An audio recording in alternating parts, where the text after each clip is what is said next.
Today on Goji Center, the analysis platform will bear witness to new predators from another world. A planet that is home to some of the most unique and dangerous creatures in modern cinema, capable of inflicting swift death on their prey or anyone foolish to come across. This, ladies and gents, is Pandora. In this episode, we'll reveal how 10 of these creatures could kill a human being, discussing their anatomy, weapons, and attack methodologies that will bring nothing but pain and doom. Coming up, 10 brutal ways to die in Pandora. If you've seen the first and second Avatar films, you'll quickly recognize some of the animals that we'll be discussing today. However, there might be some that you may or may not have seen for the first time. Some of the creatures discussed in this series will come from Avatar Frontiers of Pandora, such as this one that we're about to discuss. Method number 1, Venom Shower. When we think of fangs, we usually think of those of a snake or tarantulas. The way these usually work is by piercing the victim, injecting venom into its bloodstream. This venom then travels across the body, inflicting severe effects on the victim. With enough dosage, this can potentially kill. The animal we'll discuss today has fangs, but works a little differently. Meet the whip fang crawler. Size 1.5 meters in height and can grow up to 6 meters in length. This predator is usually found along other members of its own species. Intelligent enough to develop its hunting strategy, these animals will creep through the undergrowth of the clouded forest. This way, the animal will use the cover of vegetation to creep up to an unsuspecting victim. For this episode, we'll be using Josh as the test dummy. This dude leaked the next few videos and concept art on our members tab.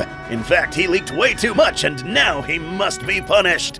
Josh is now placed in a simulated environment where a whipfang crawler lurks about. After detecting its next potential meal, the whipfang crawler will creep up to the victim. This is where this animal earns its name.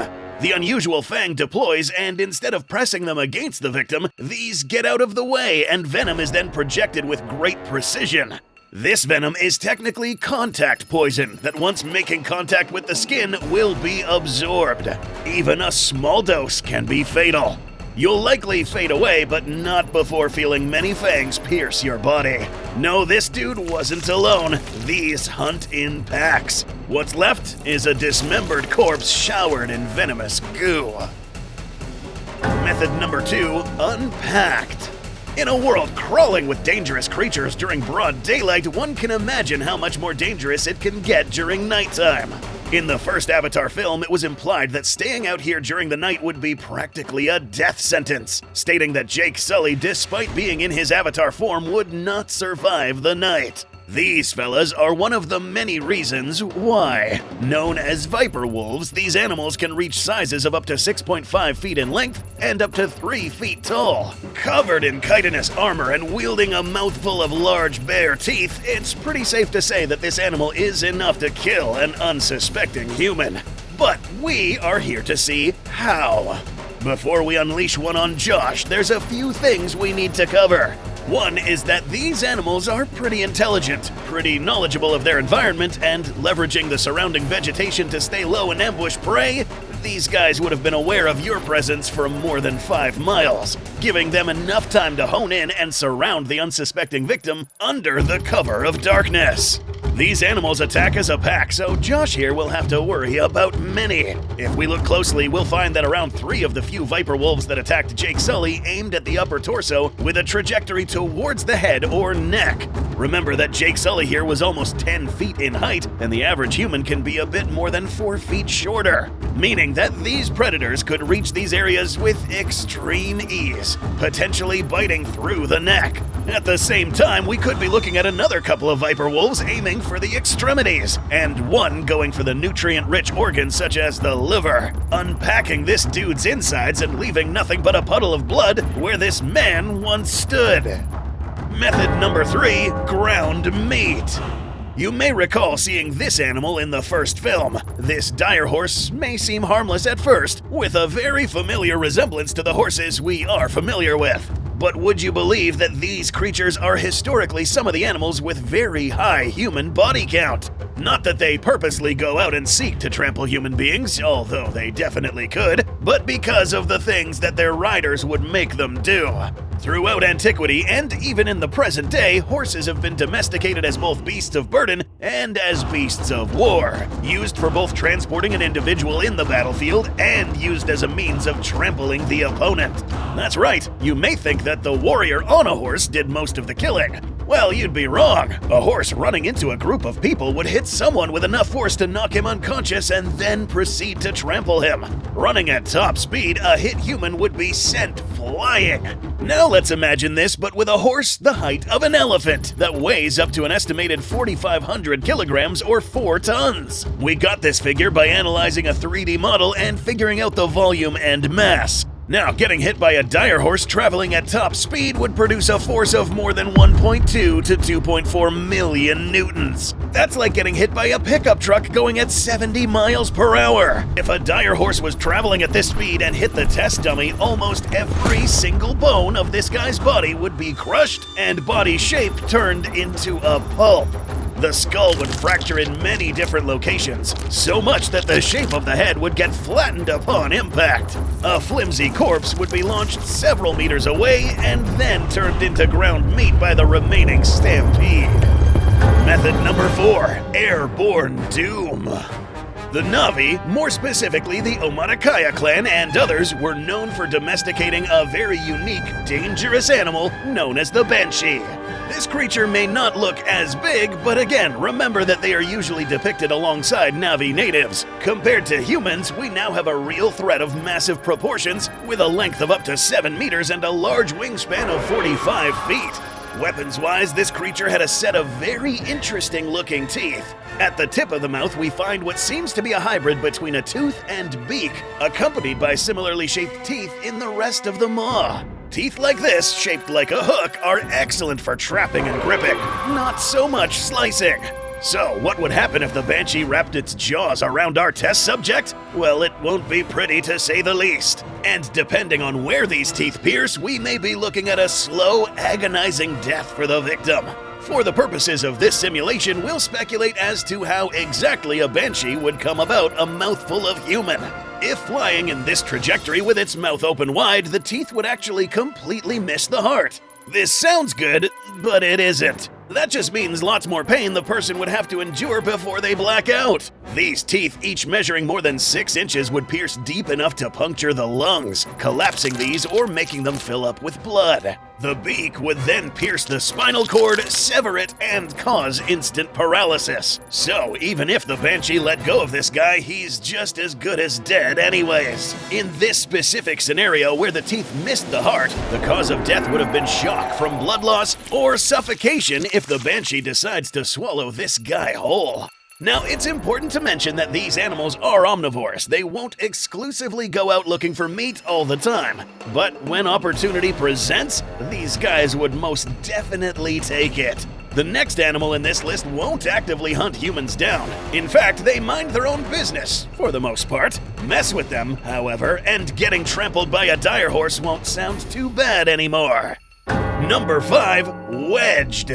That's what happens when a foreign object makes its way into another object, splitting it into 2 parts. So what could possibly do that in this situation? Well, there are many that could, but not many could do it better than the Sturmbeest. These animals are pretty big by our standards. These would take the same ecological role as a buffalo, more or less, and behave very similarly. Very territorial, and will form up a mass attack against any predator in the form of a stampede. These aren't troublemakers, so we'll probably have to encourage the Sturmbeest to attack the test subject and see what happens. Today we'll be focusing on these 2 pieces of hardware mounted on this animal's skull. Because this guy is around 23 feet in height, it is likely that the one that will make contact with an average-sized human would be the bottom spike on the lower jaw, depending on the posture, of course.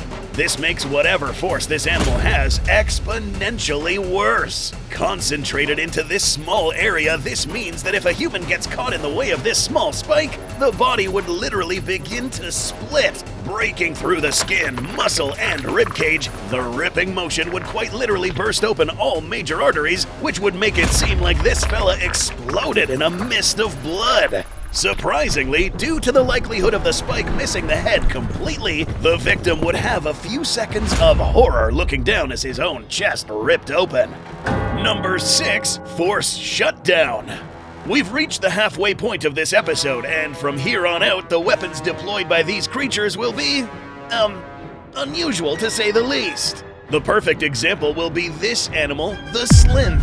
From the side, this animal doesn't really look like anything special by Pandora's standards. It's only when we begin to understand what's going on under the hood when things begin to look interesting.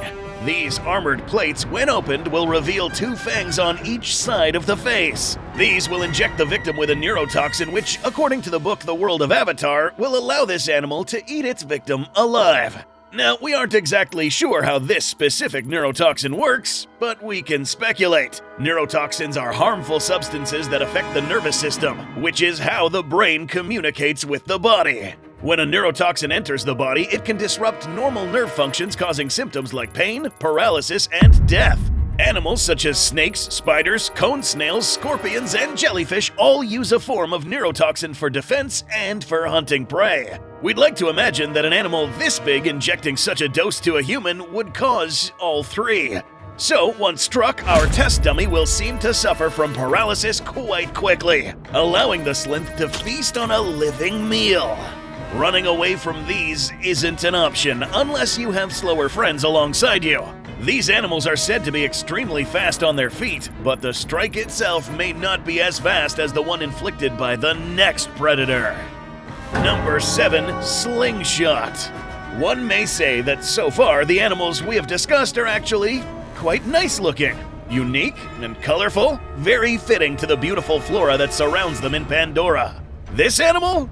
Not so much. This one is pure hellspawn. Meet the Slinger. At almost 8 feet in height, it seems as if this animal is the perfect size to dispatch a human being, and trust us, this is unlike anything you've seen before. What you're looking at right now is actually 2 separate animals coexisting in symbiosis. This head is actually the child of the parent, which would be the body. This animal crawls the jungles of Pandora looking for what to eat next. Once it detects something, it will do something bizarre, cocking its head back like when you pull the hammer back on a revolver. Once the target is in sight, the neck will shoot forward and launch the head, that being the child, into the prey. In this case, if a human was unlucky enough to be locked in by the Slinger, the hungry mom would throw her baby right at its next meal, impaling the victim. This head is venomous, so if for whatever reason it fails to hit a vital organ, the venom would kick in and do the work. The parent segment once again attaches to the child via an internal kuru, that way they could both eat. After some time, the child will detach from the parent, metamorphose into another Slinger, leaving the parent to starve to death. Yeah, we weren't kidding when we said these things are going to get pretty weird. Number 8, Sledgehammer.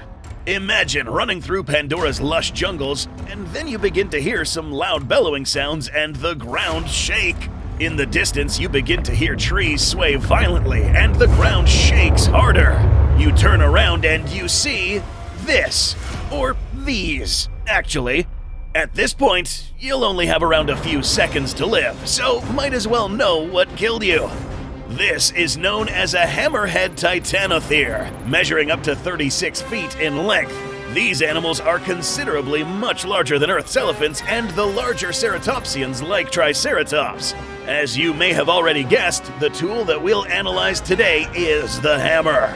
This part of the head is made of solid ossified bone, once a bit flexible in its younger years, but rock solid once mature.